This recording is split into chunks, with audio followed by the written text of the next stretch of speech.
Here are easy ways on how you can unfollow someone on Instagram. Unfollowing someone on Instagram is quite simple, so this video will show you two ways on how you can do so.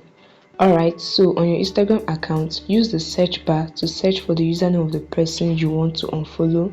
Tap on the search bar, search for the username. Mine is already in my search history, so you tap on the person's name. On their profile page, you will see a following button near the top.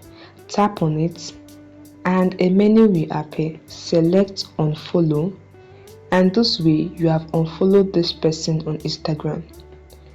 But what if you don't remember the username of the person you want to unfollow, and if you want to unfollow more than one person? What will you do? This second method will show you how to do so. If you are already following them, you can access their profile from your follower or following list. To do this, tap on your profile icon at the bottom right corner, then tap on following. You will see the list of accounts you are following. Find the person you want to unfollow and tap on the following button next to their name. This way you have unfollowed this person on Instagram. If this video helped you, please subscribe and hit the like button, as this means a lot to me. Thanks.